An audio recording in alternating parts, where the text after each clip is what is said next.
What's going on, everybody? Welcome into Blazers Uprise Live here on a Thursday.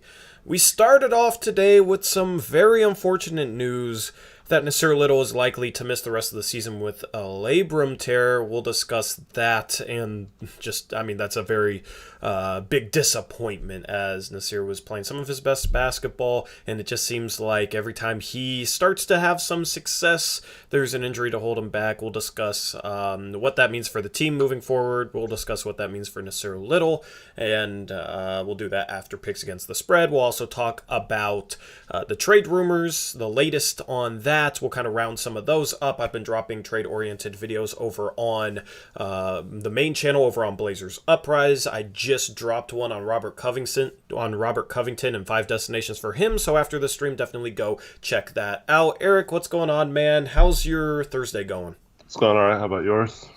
I mean, all right, considering the news sucks. Otherwise, it's been a solid day. Enjoying the weather, not gonna lie. It's been pretty nice out, surprisingly, for January in the Pacific Northwest. So, yeah, we're gonna have a fun stream. Then I'm gonna go work and try and get out another video tomorrow, trying to plug that away, get an upload streak going. Anyway, without further ado, let's jump into picks against the spread. Jackson had his second straight 0 for day in picks against the spread. He went 0 for 4 2 streams ago, and then last stream he went 0 for 5. So he's 0 for his last 9, Eric. I'm only a game back. Don't say Eric, because I have the same exact picks as him as the last two do. Yeah. I mean, you had 3 people go over. It was a weird day on Monday. Nobody did well except Krish, but Krish didn't even make his picks because he wasn't even here. But Krish always goes against the grain.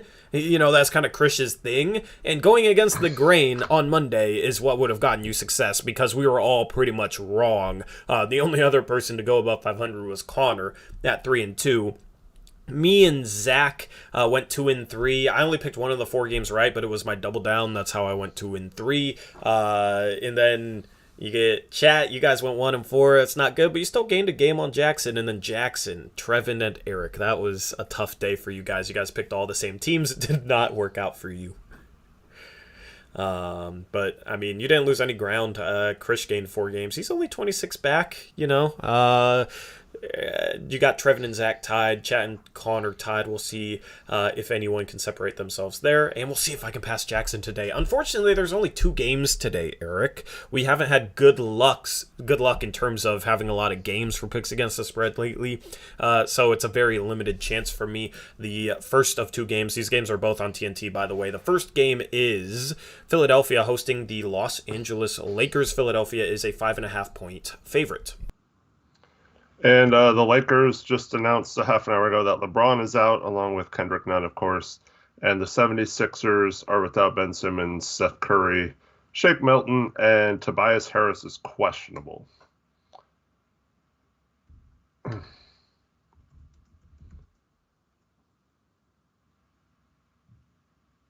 right, there's the chat poll.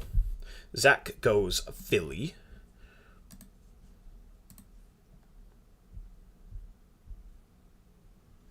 Jackson says every game was like a single basket from being completely opposite. Yeah, it was a weird day on Monday. You had a lot of very close games in regards to the spread. Shout Oscar Carrier for the $2 dono with no message. Appreciate it, Oscar. I asked if there was a message. Yeah. Updated.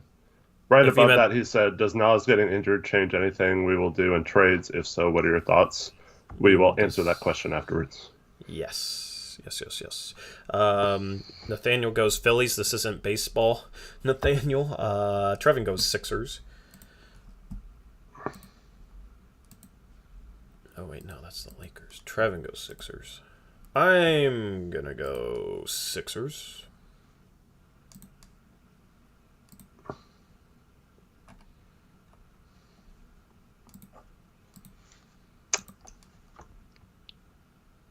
Just make my pick for me. I don't want to say it so people don't clip it out. Okay. I don't blame you at all. They're gonna put together a compilation of you saying like every NBA team is your team.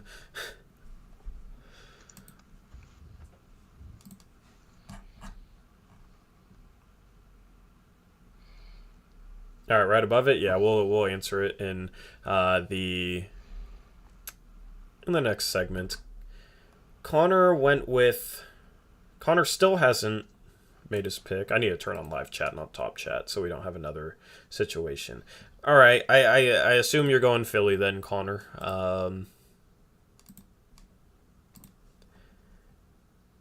Let's see, Jackson goes Sixers as well. Krish, for the second stream in a row, is nowhere to be found and didn't give me his picks. So, Krish is letting me down.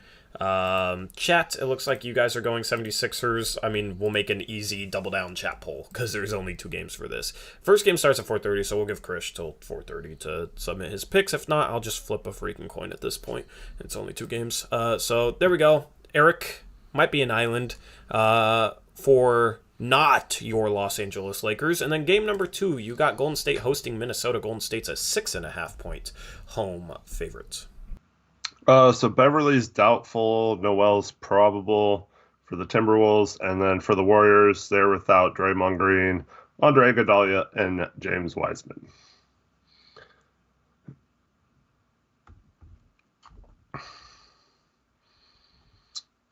I typed that out as fast as I humanly could. 2 long team names. Don't worry, Ethan. He's safe. Who's safe? He was hoping that Nas being injured means he couldn't be traded, but I don't think he's being traded anyway, so you don't have to worry about it. Yeah.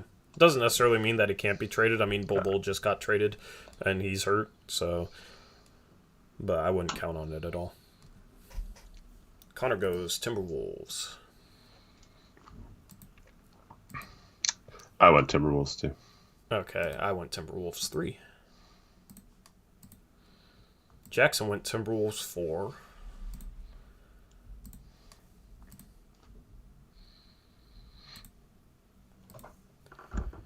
AJ says Curry is washed.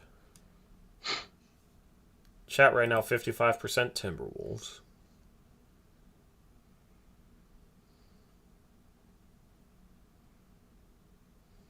Well, of course, Connor. Of course. I'm just saying, like, some people think that you can't, like, by league rules, you can't trade players that are injured. In actuality, it's just the team receiving the injured player just has to waive the physical. Zach goes Golden Warriors State. Okay. We got... Was not a joke, AJ. I agree. Hashtag washed. Waiting on Trevin for some reason. Chat is very close. Once I see Trevin's pick, I will end the chat poll. Unless it goes back to me in 50-50. Come on, Trevin. Let's get it going, man. Trevin goes Wolves. Alright, and chat is going Warriors. So, chat in Zach. Warriors, everybody else. Timberwolves, let's go to the double downs. Chat, I'll make a double down poll. You got the Sixers as 5.5 point favorites. Warriors is 6.5 point favorites.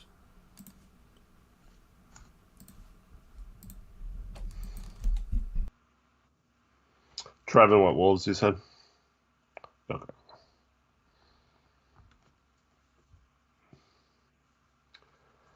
I'll just take my island, screw it. Send it, Eric. Eric's sending it.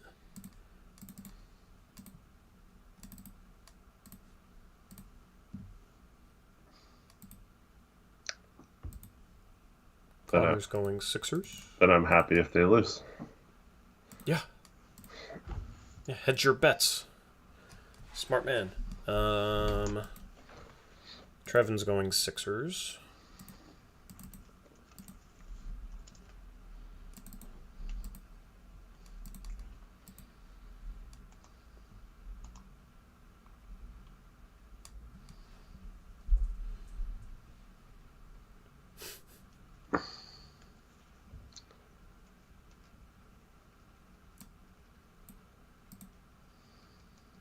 Yeah, Draymond coming back will help Curry, but Curry has not been. Yeah. Even with Draymond, Curry's stats have been down. He's shooting 37% from three and under 42% from the field. He's still, like, efficient, but not how he normally is. It's weird. He was playing good until he got close to setting the record, and then it seemed like all that talk about, oh, maybe next game against the Blazers I'll hit an NBA record 16 threes, and he tried to force it, Yeah. And then he didn't do it for like 3 games. I think that kind of messed him up a little bit, and he hasn't been the same since. Yeah, I got in his head. Yeah, it's just weird because he's averaging 26 points per game, 6 assists with, like, solid efficiency. Like, that's still really good, but, I mean, last year he averaged 32 points per game on, like, insane efficiency, so it's quite a drop-off. I don't think it's him being washed or anything. It might be in the new ball for him, too. But, like, there is a clip of him shooting around in practice and, like, talking to his coaches, and he just seemed like he could not figure out his jump shot, which is weird. It was weird to see. He was missing a lot of them short. So. Are Jackson and Zach going to make their picks, or are you no, just they're just going to talk time? about how he's washed. And... Let's go so we can get through the segment. Yeah. Mods, you got to be a little quicker. Trevin took a while on the game number 2. Zach and Jackson need to get your picks in. Oscar says he always watches the next day already knowing who won, so he's like already when we say something he's probably either cringing or like, yeah, good pick. And then yeah. Jackson, make your pick or I'm gonna give you a L on double downs.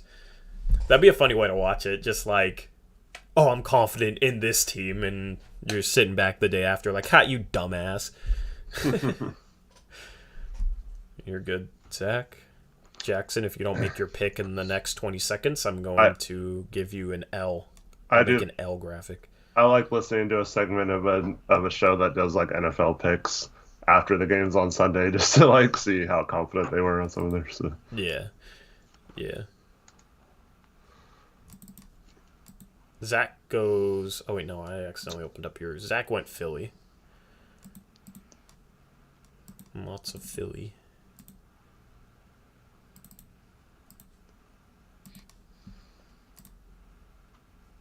You guys, come on. Both Jackson, just make your freaking pick, bro. I can make my pick last because I don't have to, like, read it off and put it in. I'll have my logo ready. Shoot, I already have it ready.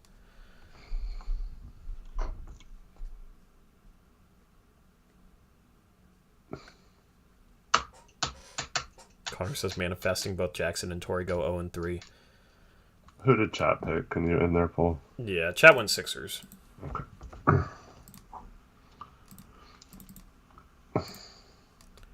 Chris is still not here. Man. Mods are letting me down. Alright, Jackson gets an automatic loss in double down. You guys, don't make your picks based on what you want to do. I'm sick of people picking and taking forever doing this. Like, it's... Like, no one wants to sit here and watch us wait for you two to figure out this stupid battle you have going on.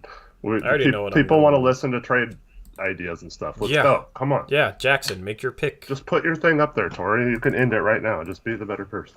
I mean, what, am I not being a better person no, right I'm now? just saying, like, you could end it right now. Just put your pick up there. Like, you're being silly, too. I'm not, man. I put in my pick last for double downs. Because it's easy for me to put my pick in. I have to wait for chat. But I will go...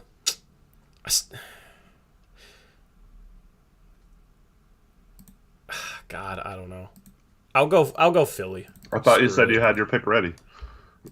Yeah, I'm just making sure. Oh, okay. Yeah. There. Freaking A, Jackson. I'm actually annoyed right now.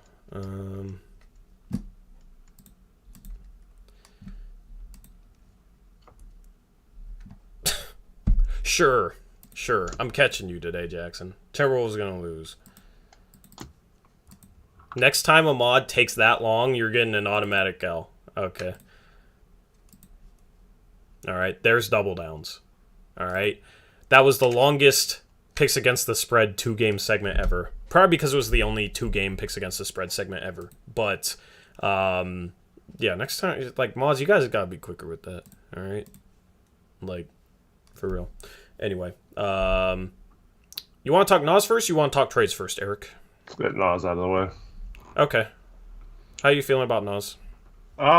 Just a major bummer for him because this was going to be the rest of the season. He could pretty much play 30 minutes a game, get a bunch of on the court film, and learn some things he's doing wrong, build on those in game versus just watching tape. So just a major bummer for him that he's not going to be able to do that.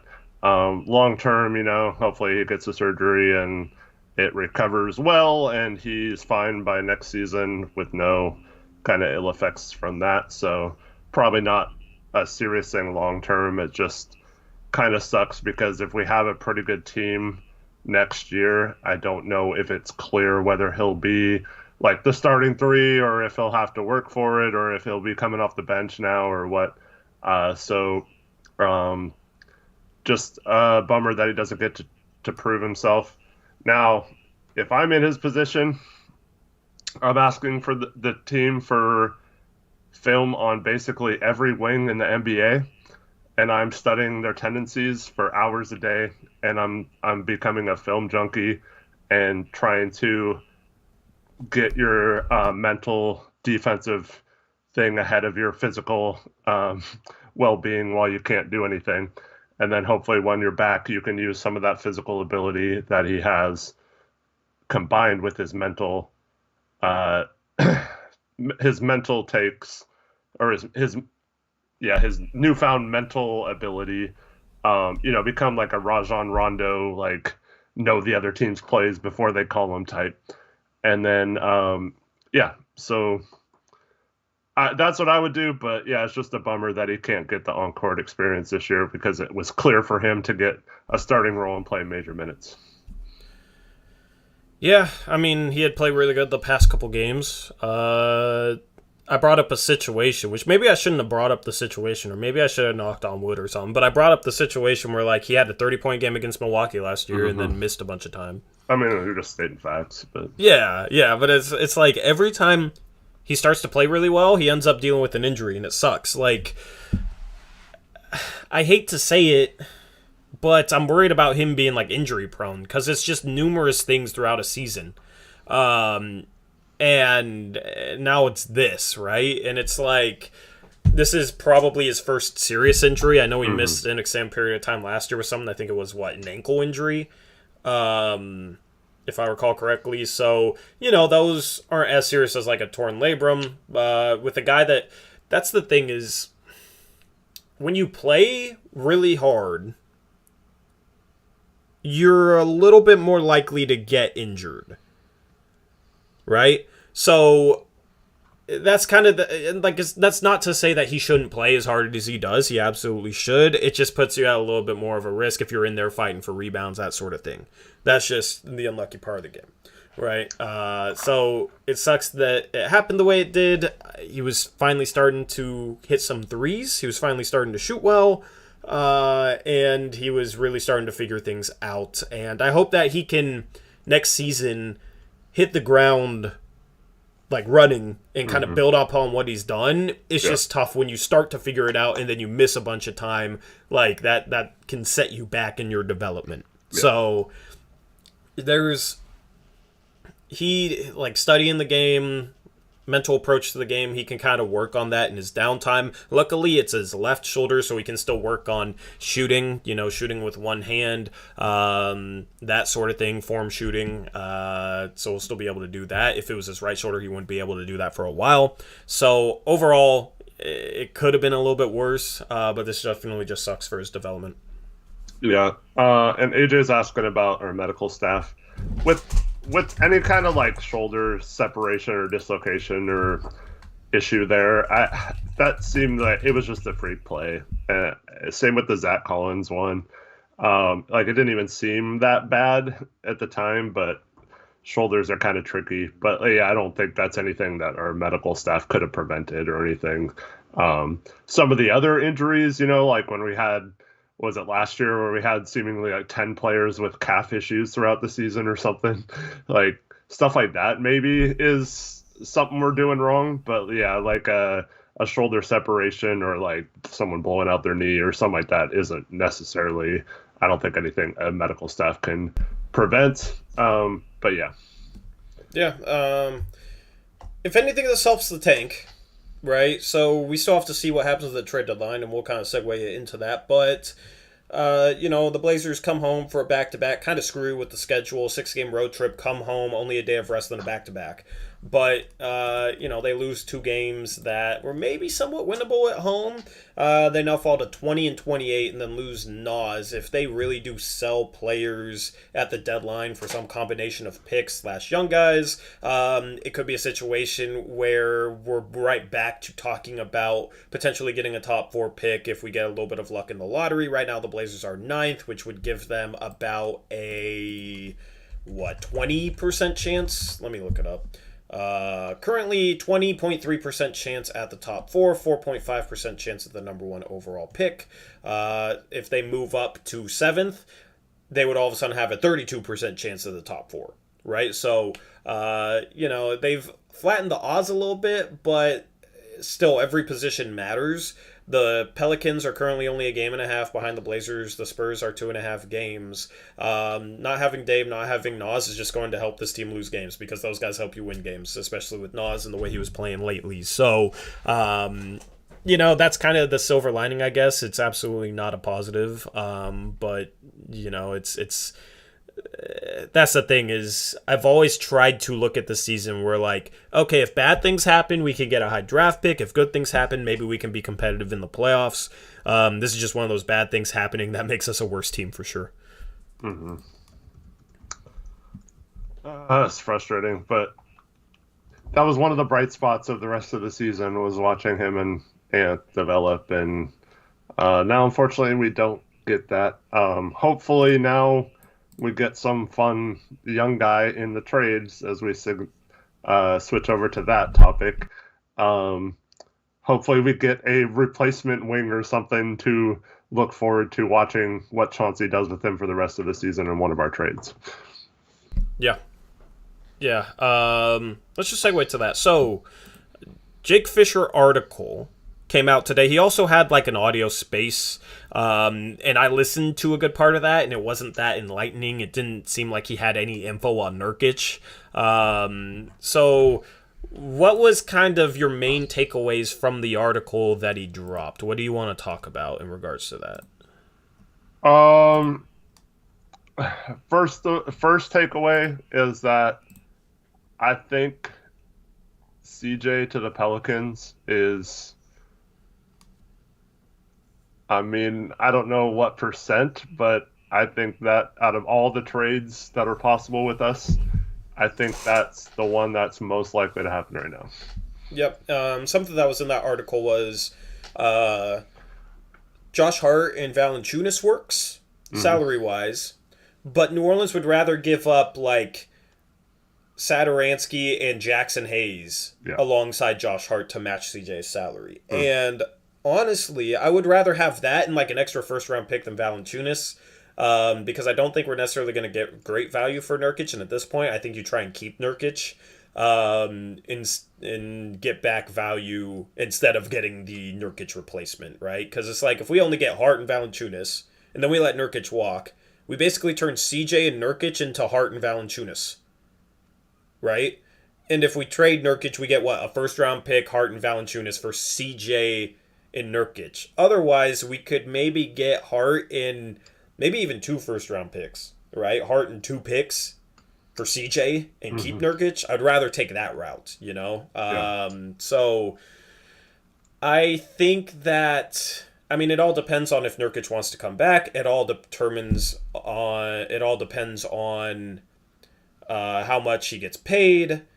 Overall, it's obviously a fluid situation, and that's what I've tried to explain on the Twitter space last night. By the way, if anybody's wondering what happens to stream, I completely lagged out last night. That's why the post game show just randomly ended, and we kind of finished things up on a Twitter space. But how do you feel on like potentially getting Valanciunas, and would you rather just take the filler salary and picks over him? What's kind of your feelings on that?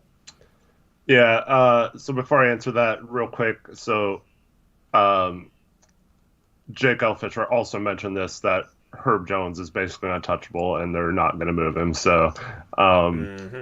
yeah, that pipe dream's probably out there for those wondering why we're not including him in those offers anymore. Obviously, you ask for him first, and you Yeah. try to get him in any trade. But yeah, it's interesting to me because I would think if they're going for the play-in, they wouldn't trade Valanciunas in that, and it sounded like they were more likely to do the other trade with Satoransky and expirings. So you could use that to your advantage to be like, oh yeah, if you don't want to give us Valanciunas, then we're going to need those two firsts or whatever if you're going to give us a bunch of crap, or maybe even like Trey Murphy thrown into that as well, who I heard is also kind of untouchable, but that doesn't really make sense based on how little they're playing him without Zion there right now. So when Zion comes back, like he's not going to play at all in their current lineup. So I don't really I get wonder that if at all. I wonder if they put Ingram at the 2 and Herb at the 3 and Zion at the 4. Yeah, but I'm talking about Trey Murphy. Oh, Trey Murphy. Okay, sorry, I was Yeah, still caught on Herb Jones. yeah, Yeah, Trey Murphy would be a piece I would like for sure. yeah. Maybe even instead of Jackson Hayes or in addition to Jackson Hayes. I don't know. But I think the thing is here. Um, so to me, it depends 100% on what we do with Valanciunas if that was part of the trade. Because if the plan was we had a good package for Nurk, we just needed a replacement center, getting Valanciunas and Hart for CJ is actually a pretty good trade, in my opinion. Valanciunas is a Nurk level player, maybe not as good defensively, but a little more skilled, like shooting and offensively. Um, but overall, they're fairly comparable, right? And then you get a good role player in addition. So if you got something like, let's say we got like a PJ Washington type player, or maybe even a Rui Hachimura or someone like that in a Nurk trade, like then I could see that path like really working out well. Yeah. But to me, it would almost be like if we got Valanciunas, why not just trade him? He'd probably have more trade value Yeah. because he's got 2 more years. You wouldn't have to worry about the other team, Mm-hmm. losing Nurk in the offseason. And like I said, they probably have comparable value in a trade, not contract wise. So I would try to flip Valanciunas and get, another pick or a young player back in all those packages and all those teams you've been talking to Nurk about, and then just roll your dice that you keep Nurk in the offseason, and then you pick up even more assets for CJ, I guess. But so that's kind of how I would look at it. But if we did have a trade that to a team that desperately wanted Nurk and it was pretty good value, let's say like a good young player or a first round pick or something, then I think it makes sense to bring in a Valanciunas. But if not, I don't really understand it. But I'm with you. I'd rather have the Satoransky and picks because here's the deal. We talked about all these teams, right? Like a Miles Turner, Jeremy Grant type players. Like if that's who Cronin really wants, and they just want a young player or 2 first round picks, right? Mm-hmm. It seems for those guys. Yeah. If we got 2 first round picks, Satoransky is expiring and a Jackson Hayes, that's I think just about enough salary to match a Jeremy Grant or a Miles Turner in a trade.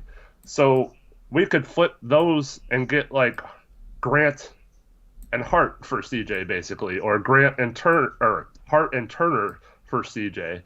And while I still don't want those 2 guys, that makes a lot more sense to me than like us just giving up first for them without getting first in another trade, or giving up one of our other pieces that we could trade in another move to get them. So Like those are the kind of creativity type moves that I think we need to look at. So if we were able to somehow get a Jeremy Grant with and Josh Hart from only trading CJ, then I'm much more happy with doing so than I would be if we like gave up Norm and 2 firsts without doing any of these other trades or something, you know? Yeah, let me just plug this in and kind of showcase it. So yeah, it'd basically be something like what two firsts from New Orleans to Detroit. Is that what you're suggesting? Mm-hmm. Yeah. So their firsts are weird. So I don't know Yeah. which first necessarily they would be, but like we can just do it like it doesn't. Blazers. The actual ones aren't important. It's just like we're just showing the parameters of it. So. Yeah, exactly. So, I mean, it could be something like this, something like that. CJ for Josh Hart and Jeremy Grant. I mean, and then you can still flip norms some other way. I feel like New Orleans is gonna balk at 2 firsts with Josh Hart though. I feel like that's going to be, if there's a sticking point with this trade that kind of gets this deal stuck, it's going to be on the second first. Honestly, I mean, a lot of their future firsts are like Milwaukee's and stuff. Like, those probably aren't going to be super valuable, so maybe they're more inclined to do that. Yeah. But this is like, I would ask them to compromise, because if they're not going to give us Valanciunas, this is what I would ask for. But knowing that this is what I really want, you know what I mean? Mm-hmm. Yeah, and I mean, I have a gut feeling that we are going to try and get John Collins.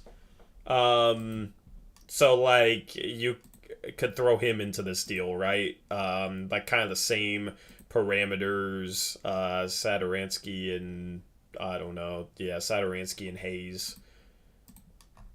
And 2 firsts or whatever, and that salary-wise would work as well. It'd put Portland even deeper into the tax, though. John Collins makes $3 million more than Jeremy Grant, so Portland would have to try and figure out otherwise how to move out of that.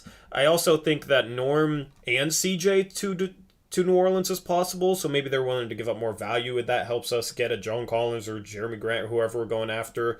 New Orleans has a $17 million TPE, as we've stated multiple times, so they could just take Norm outright. You could literally add Norm to this and it will still work because his salary doesn't count because of that traded player exception. So New Orleans, Eric, just becomes the big player in this for Portland because they could use both Norm and CJ. They're the most interested team in CJ. They have a traded player exception that can absorb Norm. Even if you don't trade Norm, you can try and figure out, how to use that trade the Rocco to like Chicago trade into this somehow, Yeah, and it's like if you did. Let me just. Derek Jones Jr. could make some sense for them too, like long term. And he fits into the traded player exception. So like if you did, Troy Brown fits too. So if you did like Rocco to the Bulls, and then you did like, I don't know, let's say you throw in Garrett Temple in there, right? Just kind of thinking out loud here. I'm trying to figure out how to create a traded player exception for Portland. Essentially, is what I'm doing. Might not be possible. Well, you could create 2, I think. Yeah, because I think this would work. Oh, they traded Garrett Temple. Get out of here, man. I forgot. You could do like... We could take them on in this example. I don't know. I know you're trying to create a trade exception, but so we might have to do that just to... Yeah, this is all hypothetical, but like, say we did this, right? Pelicans stay under the tax. Bulls are like barely over, but they could trade out like Simonovic and still have 14 players on the roster and be under the tax, right? So like the Pelicans get Simonovic, and the Pelicans are still under the tax. Bulls are under the tax. So something like this could work. Obviously, you send Portland's first round pick back to Portland. In this trade, you would get a $12.9 million TPE for Rocco and an $8.8 million trade player exception for CJ. So you'd have two decent sized trade player exceptions in this deal. Actually, no, you could count Rocco. All right, so trade player exceptions are like, it's weird how they're made, but you could count Rocco as matching Or Josh Hart. Yeah. And then CJ minus Sadaransky would be a TPE. So you would get a $20.8 million traded player exception in this deal from CJ. So that's just another asset Portland could play with. So that's the thing. That's made possible because New Orleans... Go ahead. DJ Vega, he didn't include the picks for that trade. It's not... Yeah, I'm just looking at the salary, basically. Because it'd be like Pelicans trading a first or two. So, like, in actuality, I'll just show it. Screw it. To Portland, and then, like, Milwaukee to Portland. So, like, it could be a deal like this. Josh Hart, 3 first-round picks, including ours, back for CJ and Rocco, and we also get a $20.8 million traded player exception. Yeah. Right? There you go. And that's made possible because of New Orleans' traded player exception. Because, like, in this sort of trade, New Orleans is taking back a bunch of salary, right? Instead of, like, salary going back our way from Chicago, it's going to New Orleans, and they're taking on a bunch of it, right? That's what creates the deficit for us. And the only way that they're able to take on a bunch of salary, if they didn't have any trade player exceptions, this wouldn't be close to matching. But Derrick Jones Jr. is canceled out with a $17 million TPE. You can split a TPE amongst multiple contracts, so like all 3 of these contracts can basically be canceled out by that traded player exception. So really their only incoming salary is CJ at $31 million, which they match with Hayes, Josh Hart, and Sadaransky. That's why it works for the Pelicans, and that's why it creates a TPE for us. So in regards to the Pelicans, even if we're not trading like Norm into their $15 million trade player exception, we can try and get creative and use their traded player exception to get them to take on salary where we're trading players out elsewhere, and it could create a traded player exception for ourselves, if that makes sense. That's hard to explain. And with this trade, if we located a player, let's just say, we already mentioned Jeremy Grant, Miles Turner. Let's throw out Domantas Sabonis, right? Yeah. We could flip Sadaransky to the Pacers, bring in Sabonis, still be way under the tax, still create a trade exception, and also, the 3 firsts or whatever. So we're basically trading CJ and Rocco for Hart and Sabonis. Yeah. Like, I'm not saying I want Sabonis. I'm just saying that's the kind of thing. Like, so you just locate a player that you want, like a Sabonis, and you then can offer him 3 first-round picks that we got in this trade. So that's the kind of move that opens up a trade to bring in that other maybe star that you want to fit with Dame for next year. Yep. Like, say we flipped... I don't know. The value's not going to be perfect on this. But, like, if we even incorporate it in this trade, we could still get a pretty sizable TPE. Like, let's say we flipped Sadaransky. I don't know whether... I thought I traded the picks to Indiana. But let's say some of the picks we got from New Orleans, we traded to Indiana, right? They're not showing up, whatever. You guys know what I'm talking about, right? So they get 2 picks of, like, from New Orleans, and maybe they get a first-round pick from us, so they get 3 picks for Sabonis, right? In this scenario... What they're apparently asking for. Yeah. So in this scenario, CJ matches both Sabonis and Hart, so we still get a $13 million traded player exception for Robert Covington. Yep. In this scenario, and we still duck the tax, right?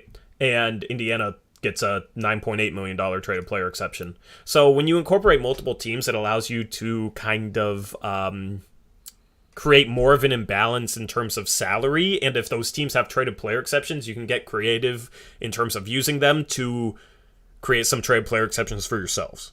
And then those assets can be useful down the line. Trade player exceptions are useful in situations where teams want to trade a good player and don't want salary back. Maybe they're trying to save money for something. Maybe they're trying to duck the tax. And you can get a discount because you have a trade player exception. It can help you get deals done.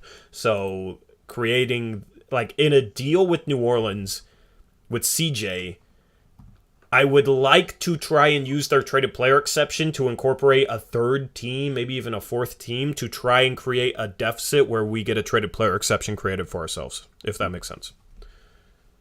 Yep. So, creative GM work. That's basically what it is. And Cronin needs to be creative. That's basically where we're down to at this point, is Cronin has to try and figure out a way to manufacture as many assets as possible. That's the situation. So hopefully I illustrated that. This is the type of stuff that me and you think of, Eric, when we're trying to make trades, and then people are like, why is that team in it? Why in the world? Like, and it's hard to explain. Yeah. And, okay. Beerus, you obviously were not listening. I said this is just an example. You locate the player you want, and then you can offer 3 first-round picks for him. It doesn't have to be Sabonis. That just happened to be someone that was available that we hadn't talked about that I thought would be good to throw in. I specifically said that, so please listen. Yeah, it's an example. You're taking that trade a little too early. I was trying to illustrate a concept. Okay, I was trying to illustrate a trade concept, which is basically how we can incorporate another team to get something back in a CJ to New Orleans trade, right? I'm trying to give an example as to why multiple teams would end up being a part of a deal like that, and what the purpose would be for Portland. Yeah, I mean, I don't think Sabonis will be good for us either, so I share that with you, but. I'm just trying to illustrate a concept. Well, see, we can keep going, because then we could be like, well, Toronto's apparently interested in Sabonis, so we could flip Sabonis for maybe OG and a first or something, right? Mm-hmm. And then, so yeah, we recoup one of the first we gave up for Sabonis, and we get someone who fits perfectly, right? Yeah. I mean, that's the thing is, as a GM, like, Joe Cronin should be coming up with different, I think the right word would be like trade templates, right? Different templates where, okay, so we had the CJ to New Orleans trade. What could the third term be in that trade to create a traded player exception for Portland, and how could that team make sense? Or a trade template with Rocco to Chicago is, okay, Derrick Jones Jr. has to go to a third team. What third team would want him, and would they be able to give us value back? Or an expiring contract that they don't care about either. Yeah. And you have Portland and Chicago, and you know what Chicago's getting. You know that Chicago's giving Portland their first back. You know that Chicago's trading Derrick Jones Jr. You just try and fit in whatever third team, there could be multiple different teams into that third team slot in that trade template. So, in terms of trying to prepare yourself as a front office heading into a trade deadline, you want to have different trade templates where, different teams could maybe slot in different roles, right? And kind of give up similar potential packages. So I use Sabonis as an example there, but that could be Toronto with OG if they want to trade him for 3 first-round picks. That Jaylen Brown would even fit in this trade if they wanted to give him up for a bunch of picks. So I'll just bring it back up here. That's the Tankathon. Ignore you're doing that. Pineapples, I did answer your question last night. You must not have heard. Trade exceptions are just like, it's basically you have a coupon. So you make a trade and you didn't use part of your trade to acquire someone. So you have a coupon for a year that you can use on a player that another team wants to give to you or whatever. So it doesn't count towards like any cash. It's not any money being sent back and forth with it. It's just like you have an IOU basically for a player at a later date if you want to use it. Yeah. So like, I'll throw in the pick so people don't say, oh, that's absolutely horrible for Boston. But like, this works. You know what I mean? We just substituted a different team in. Instead of Indiana, it's Boston, right? If Jaylen Brown is available. Mm-hmm. And Portland would include McLemore in that trade because McLemore and CJ McCollum match Jaylen Brown and Josh Hart, and you still get a $13 million traded player exception for Robert Covington, right? And you're still getting this first round pick back. So, like, everything else between these three teams is pretty much exactly the same, other than the Pelicans getting McLemore back too, which I'm sure they would we take give him up on. different picks. Right. Yeah. The only difference is third team here, and we just give up different, or fourth team here, and we give up different things to this fourth team. Satoransky would go to this fourth team, right? We had Satoransky to Indiana, and Indiana traded Sabonis to Portland. This time we have Satoransky to Boston, and they get a bunch of first-round picks for Jaylen Brown. And in this situation, Boston would actually get a $26.7 million trade player exception, because they have a trade player exception that can absorb Satoransky. So he counts as 0. So that's the thing, is that's what I mean by a trade template. This would be the template between like Portland, New Orleans, Chicago, and they can discuss that amongst themselves and come to an agreement on what they're willing to give up, and then Portland can go out there and try and find a fourth team to bring into a deal to get, you know, a good player, Jaylen Brown, Jeremy Grant, John Collins, Domantas Sabonis, OG Anunoby, whoever might be available. So, you know, and it's like every time I try and illustrate like a concept with a template like this, people just focus on the Celtics aren't giving up Jaylen Brown. It's like, I'm not saying that they are. I'm just saying this is kind of a template that you can plug a bunch of different options into. So pineapples, not every team has a trade exception. You don't start with one.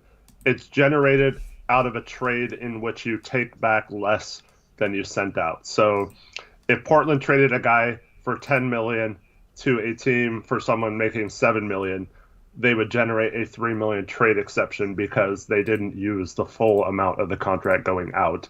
So it's just a way to kind of make it fair for teams that would use cap space to it in a trade but didn't use it at the time. And you only have it for a year until it expires. So like, so yeah, then you could later go to another team and trade like a first round pick for someone making $3 million or whatever. But you can't use it more than what it's worth. So if it's $3 million, it's $3 million plus 100,000. So technically 3.1 million. Or in Robert Covington's case there that Tori's showing, it's 12.9 million. So if we created an exception for that. Yeah. So, I mean, basically, and you can word trades in a way that creates exceptions, right? So Portland has to match salary for Jaylen Brown and Josh Hart. That's $38.7 million. They're trading out CJ and Ben McLemore, right? CJ and Ben McLemore match Jaylen Brown and Josh Hart, right? So all the salary is accounted for by these two guys. So they can word it where they're trading out Robert Covington for nothing. These guys are accounted for by McCollum and McLemore. So you're trading $12.9 million for nothing. It's an extra $12.9 million on the trade. So that would create a traded player exception. So there's ways that you can kind of, you discuss it on the trade call with the NBA office, but there's ways you can structure trades where you're trading out, say you're trading out 3 players. If you trade out 2 of them and it accounts for everything you're bringing back, that third player you could get a traded player exception for. So that's honestly, Eric, I don't even know, I know some GMs are able to think creatively like that, but there's some GMs out there that just make moves that are so ridiculous. I wonder if they even really try to be that creative. You know what I mean? There's some uncreative GMs in the league. So you just gotta try and manufacture assets. That's what the best GMs do. They're creative. They try and manufacture value. I'm sorry, KGD. My face wasn't on the screen for you to see my face palm when you made that comment. Thanks, though. Do you want to face palm again? You're now on the screen. Oh, man. He said, I don't know. I just don't see the Celtics doing this. Oh, my. Yeah. That's my face palm. He must have missed where I said people are going to come in here and say, I don't see the Celtics doing this, where it's literally just example as a team that you could plug in, and it could be one of many different teams. It just has to be one team trying to give up that player. Yeah, I mean, I tried, Eric. Yeah, I know. I mean, just can't win, I guess. Yeah. It's a template, right? That fourth team on that template can be anybody. It just has to be somebody willing to give up a good player. It can be Detroit. It can be whatever. I'm just using Jaylen Brown to showcase an example. See, but if I showcase all the examples, as we get to every example, it's people start arguing it literally, logistically based on that one example, where it's I've made this point before. When you come up with trade ideas and trade concepts, like a specific trade concept isn't necessarily likely, but if you're able to plug in like 5 different teams into each role in that trade becomes more viable, right? The more you increase the potential options you have, the more likely that you'll get something. Okay? No one, like, a 10% chance at one specific trade, yeah, that's unlikely. But if you have 10 different trades where you have a 10% chance at each one, all of a sudden your odds at pulling something off go up. So that's what the template I'm trying to illustrate is, and people just focus on, like, oh, well, that's a 10% chance of that trade. That's not likely. Where it's like you're just trying to give yourself the most options possible. It's all good, KJD. I literally just said somebody will come in here and say what you said. And then I said something about the trade before about someone not paying attention, and then, yeah. If you just tuned in at the wrong time, then that's just unlucky. But I literally said, it was trying to illustrate the concept I just said, and yeah. So someone didn't like that we went after a certain player in the last trade, and so we made it to someone who that they would enjoy getting, and So anyway, go watch back the stream. You'll understand why we both facepalmed at that. That was funny. I assume that you just joined at the perfectly wrong time. Shout out to another Oscar Carrier donation. $10 donation. So this is crazy, but we heard maybe a month ago that the Warriors could be interested in Nurk and Covington. Do you think we could get Kuminga, Wiseman, and Moody for them too, or even 2 of them maybe? Appreciate the donation. I will throw it up on the trade machine. Anybody that donates will throw it up on the trade machine. That's how we'll do it. There is 0 chance of getting Kuminga in my mind. I think they understand what they have there. Wiseman, I think, is pretty close to 0, but I'd at least explore it. Moody, I think, is the most likely out of those 3, but I still don't think they're going to be willing to give him up, and they just don't have the contracts to match otherwise. So I don't know. I mean, if they're willing to give up Moody and Looney and maybe a second-round pick or maybe even no picks for like, and they would have to include one of their minimum salary guys who are all like not negative guys either. Then I'd think about it. Yeah. For either of those 2 for sure. Yeah. So let's just do the math here. Like if they got back Nurkic, because I think they'd be more interested in Nurkic than Covington. I don't really see that as a Covington destination. That's why I didn't have it as one of my destinations in the Covington video I just dropped. But so Nurkic is $12 million incoming. They're over the tax. So if a team's over the tax, then the way you calculate how much salary they need to trade out is you do 12 million. Okay, so 12 minus 100,000. So 12 minus 0.1, that's 11.9. Then you divide it by 1.25. Okay? The answer is $9.52 million of salary Golden State has to trade out to match Jusuf Nurkic. The problem is... You have some weird trade on the screen right now, I don't... Do I? Yeah. It's like DJ Augustine to the Blazers. I don't know what the... Never mind. I pulled up the wrong window. This is what we were trying to do. That's funny. Yeah, so 12 minus 0.1 and then divide that by 1.25 equals $9.52 million of salary the Warriors have to trade out. The problem is, outside of Wiseman, who are they going to trade to get to that $9.52 million number? It'd have to be Looney, Iguodala, and Otto Porter Jr. actually count as 1.7 because they're on minimum contracts. So these guys only count as 1.7. So it's like you could do Looney, Iguodala, and I don't see them trading Porter. What'd you say? It'd probably be Lee. Yeah, like Lee.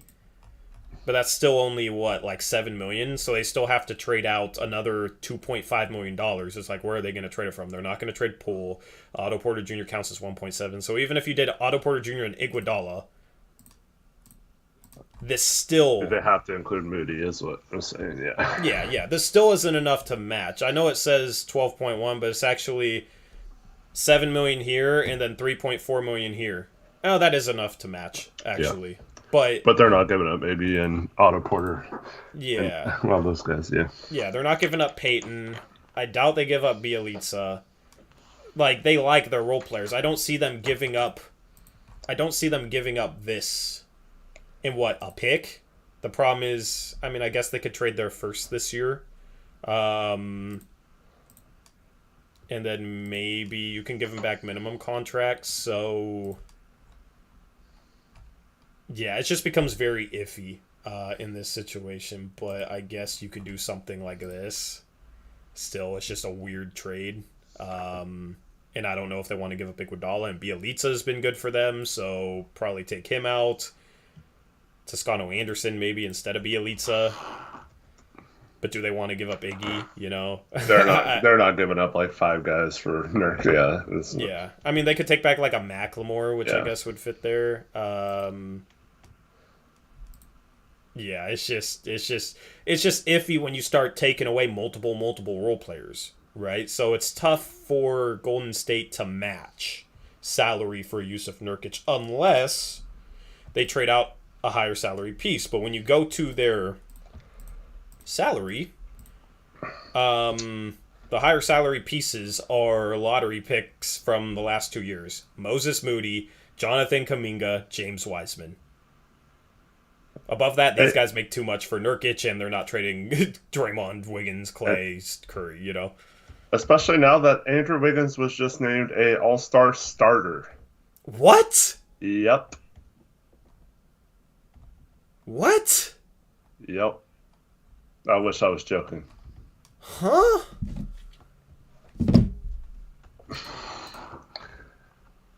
What?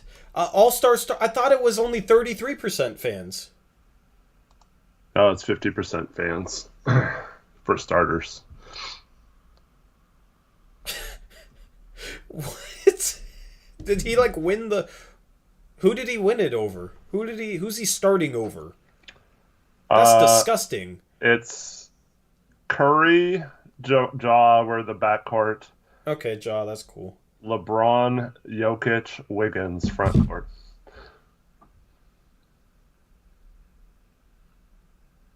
I don't know if they've announced the East yet. What?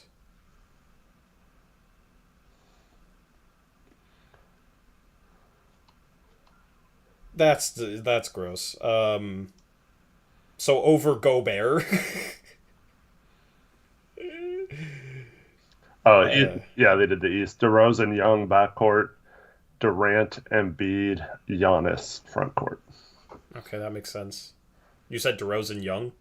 Yeah. Yeah, that's fine. Like, Andrew Wiggins is an all-star starter, huh? Oh, God. Yeah. What is his stats? Let me look up his stats. Let me see what...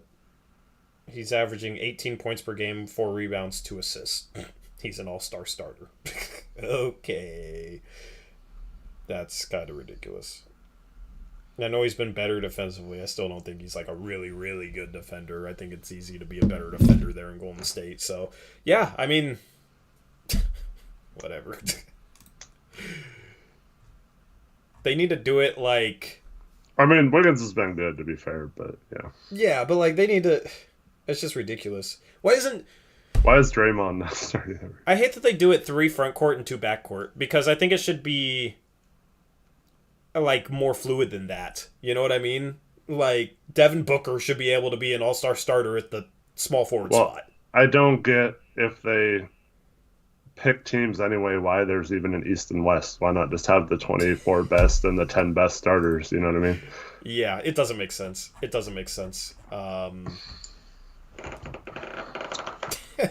Yeah, that's just gross. We'll have a stream where we pick the reserves for the All-Star game whenever, like right before they get announced. That's always fun to do with whatever mods want to participate in that. Yeah, Andrew Wish, yeah, that's just gross, man. I don't, dude, I'm just like, I was kind of in a rhythm talking trades, and that just absolutely destroyed that. Speaking of Wiggins, all-star starter. But yeah, I mean, just finishing up what I was saying with this trade, it'd have to be one of their, most likely, they'd have to want to give up Wiseman or Kuminga. Or not Wiseman or Kuminga, Wiseman or Moody for Nurkic, and I just feel like this is probably a little too much. Moses Moody would be a top 10 pick in this draft. Is a team really wanting to give up a young player of that caliber for Yusuf Nurkic on an expiring deal? That's what I struggle with in regards to Golden State. Maybe Nance? I don't know. If you included Nance? No, instead of Nurk. Oh. Do you think they'd want Nance more than Nurk? No, I'm just saying it would be easier for them to justify it since he's under contract next year. Or maybe since their salaries are all out of control, maybe that's how they justify it if Nurk walks. Yeah, it's weird, man. There's teams where it's just really hard to find something that makes sense. Where like Nurkic would make a ton of sense for Golden State. It's just really hard to find something that works player wise. What? So the injury report for tomorrow got released too for the Blazers. Yeah. So Nas, Dame, Nance, Zeller out, of course, right? Mm-hmm. CJ Ellaby doubtful, left leg. Covington, Dennis Smith, questionable. I mean, the only surprising one is Ellaby, I guess. Yeah. I don't know when Ellaby got We didn't have enough time to play. We're Yeah. running out of players, man. Yeah, we are. So Krish didn't get his picks in, did he? I have not seen him. We're down. Right. We're down to 9 players, including Blevins. I'm flipping a coin for these, Eric. It's only 2 games. Whatever. We got to get on Krish. I guess we got to message and remind him the night before every time. All right. Heads is Lakers. It is heads. He's going Lakers with you. No. There goes your island. At least you doubled down on it. I'll flip a coin for his double down, too. All right. What do you mean heads at least I doubled down on it? I wanted the double down island. Well, Krish is an island ruiner, and he probably would have ruined your island anyway. You know, he's all about having his own island or making sure nobody else has theirs. Heads is Timberwolves. It is heads as well. So he's going Timberwolves, and then his double down Lakers or Timberwolves. Heads will be Lakers. It's another freaking heads. Okay. Making sure it's not a 2-sided coin. There you go. He's teaming up with you, Eric.